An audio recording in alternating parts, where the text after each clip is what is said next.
제 13장. 아모스의 아들 이사야가 바벨론에 대하여 받은 경고라. 너희는 민둥산 위에 기치를 세우고 소리를 높여 그들을 부르며 손을 흔들어 그들을 존귀한 자의 문에 들어가게 하라.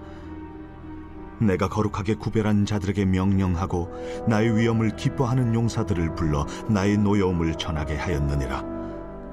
산에서 무리의 소리가 나며 많은 백성의 소리 같으니 곧 열국 민족이 함께 모여 떠드는 소리라. 만군의 여호와께서 싸움을 위하여 군대를 거면하심이로다. 무리가 먼 나라에서 하늘 끝에서 왔으며 곧 여호와와 그의 진노의 병기라. 온 땅을 멸하려 함이로다. 너희는 애곡할지어다. 여호와의 날이 가까웠으니 전능자에게서 멸망이 임할 것이미로다. 그러므로 모든 손에 힘이 풀리고 각 사람의 마음이 녹을 것이라. 그들이 놀라며 괴로움과 슬픔에 사로잡혀 해산이 임박한 여자같이 고통하며 서로 보고 놀라며 얼굴이 불꽃 같으리로다. 보라, 여호와의 날 곧 잔혹히 분냄과 맹렬히 노하는 날이 이르러 땅을 황폐하게 하며 그 중에서 죄인들을 멸하리니 하늘의 별들과 별 무리가 그 빛을 내지 아니하며 해가 돋아도 어두우며 달이 그 빛을 비추지 아니할 것이로다. 내가 세상의 악과 악인의 죄를 보라며 교만한 자의 오만을 끊으며 강포한 자의 거만을 낮출 것이며 내가 사람을 순금보다 희소하게 하며 인생을 오빌의 금보다 희귀하게 하리로다. 그러므로 나 만군의 여호와가 분하여 맹렬히 노하는 날에 하늘을 진동시키며 땅을 흔들어 그 자리에서 떠나게 하리니 그들이 쫓긴 노루나 모으는 자 없는 양같이 각기 자기 동족에게로 돌아가며 각기 본향으로 도망할 것이나 만나는 자마다 창에 찔리겠고 잡히는 자마다 칼에 엎드려지겠고 그들의 어린 아이들은 그들의 목전에서 메어침을 당하겠고 그들의 집은 노략을 당하겠고 그들의 아내는 요고를 당하리라. 보라, 은을 돌아보지 아니하며 금을 기뻐하지 아니하는 메대 사람을 내가 충동하여 그들을 치게 하리니 메대 사람이 활로 청년을 쏘아 죽이며 태의 열매를 궁일이 여기지 아니하며 아이를 애석하게 보지 아니하리라. 열국의 영광이요 갈대아 사람의 자랑하는 노리개가 된 바벨론이 하나님께 멸망당한 소돔과 고모라 같이 되리니 그곳에 거주할 자가 없겠고 거처할 사람이 대대에 없을 것이며 아라비아 사람도 거기에 장막을 치지 아니하며 목자들도 그곳에 그들의 양떼를 쉬게 하지 아니할 것이요 오직 들짐승들이 거기에 엎드리고 부르짖는 짐승이 그들의 가옥에 가득하며 타조가 거기에 깃들며 들량이 거기에서 뛸 것이요 그의 궁성에는 승냥이가 부르짖을 것이요 화려하던 궁전에는 들깨가 울 것이라. 그의 때가 가까우며 그의 날이 오래지 아니하리라.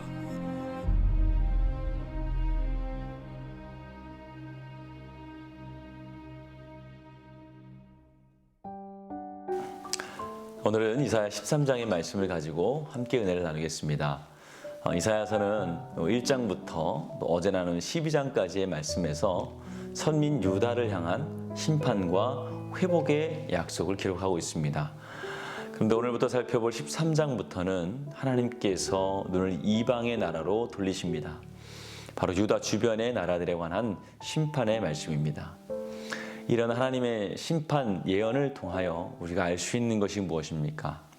바로 하나님은 선민만의 하나님이 아니라 이방 나라들도 역시 하나님의 주권 아래 있다는 것을 우리가 알 수 있습니다. 고대 근동 지역의 사람들의 삶을 살펴보면 민족이나 나라마다 각자 그들이 섬기고 보호받는 신들이 있었습니다. 이러하여 그 신들의 힘과 또 능력에 따라서 그 나라가 부강해지기도 하고 또 쇠약해지기도 한다고 생각을 했던 것입니다. 국가 간의 전쟁에서 승패를 좌우하는 것도 신들의 힘과 능력에 있다고 생각했습니다. 그래서 한 나라가 다른 나라를 정복한다는 것은 결국 그 나라의 신이 다른 나라를 다스린다는 것을 것으로 이해했습니다. 그것은 다시 말하면 이방 민족들이 여호와 하나님을 생각할 때 매번 다른 나라의 압제와 공격만을 받는 이스라엘이 섬기는 여호와 하나님은 아무 능력이 없는 나약한 신이라고 생각하게 만들었던 것입니다. 만일 여호와가 강한 신이라면 그를 섬기는 이스라엘이 그렇게 이방 나라들에게 압제를 당할 리가 없다는 것이 당시 사람들의 생각이었던 것이죠. 바로 이러한 때에 하나님은 이사야 선지자를 통해서 열방에 대한 심판을 선포하시는 것입니다.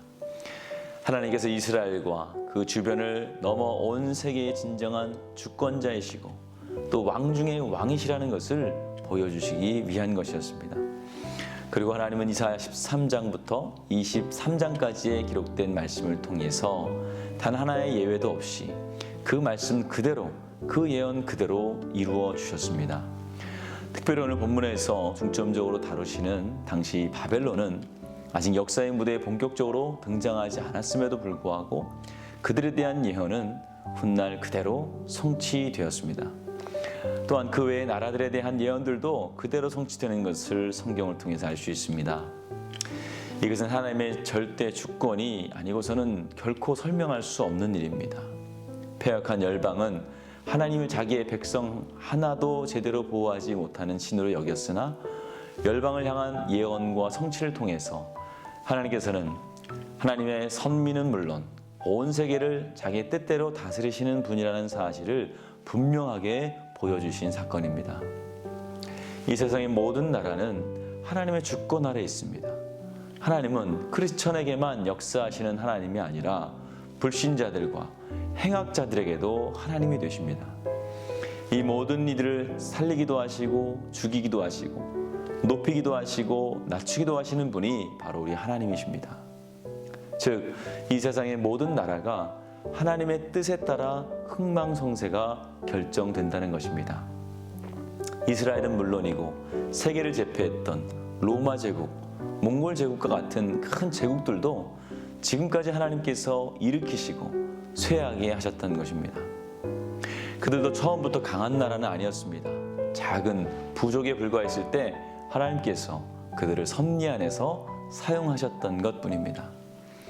그러므로 사랑하는 성도 여러분, 우리는 세상의 역사가 우연히 혹은 강한 나라에 의해 움직이는 것이 아니라 그리고 하나님의 주권 아래서 움직인다는 것을 분명히 알아야 됩니다. 온 세계가 하나님의 주권과 뜻과 섭리 가운데 있다는 것을 알아야겠습니다.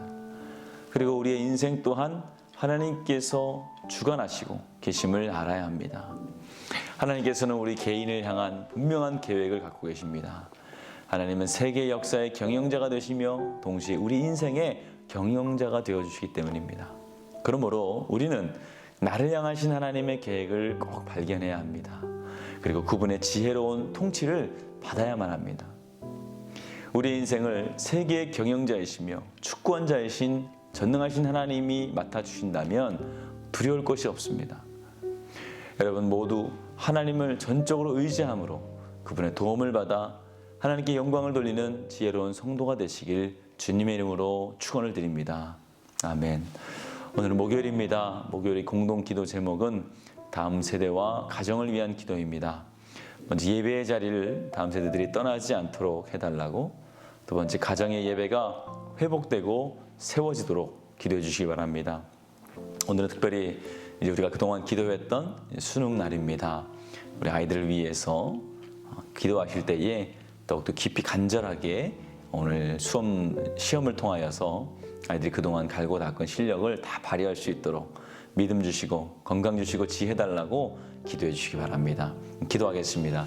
좋으신 하나님 감사합니다. 우리와 함께하여 주시는 하나님, 역사의 주관자가 되어주시며 특별히 우리 개개인의 삶을 인도하시며 계획하시며 섭리 가운데 이끄시는 하나님을 찬양합니다. 우리가 우리를 향한 하나님의 계획을 반드시 깨닫게 하여 주시고 하나님께 인생을 맡김으로 성공하는 그리스도인 될 수 있도록 도와주시옵소서.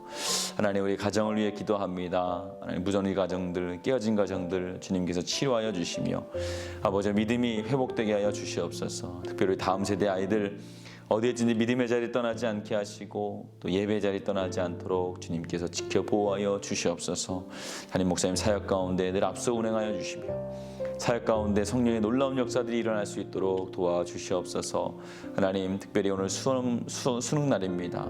그동안 준비한 모든 것들 잘 발휘할 수 있도록 지혜 위에 지혜를 더하여 주시며 떨리지 않도록 하나님 담대한 마음을 허락하여 주시옵소서. 모든 환경이 그들이 시험 잘 볼 수 있는 환경으로 주님께서 가꿔 주실 줄 믿습니다. 아버지 하나님, 또한 우리 아프신 환우분들 기억하여 주시고 아픈 곳에 주님의 보혈의 손으로 안수하여 주셔서 깨끗이 나음을 얻게 하여 주시며 또한 아버지 원로하신 우리 권사님들 장로님들도 함께 보호하여 주셔서 강건케 하여 주시옵소서. 예수님의 이름으로 축복하며 기도하였습니다. 아멘.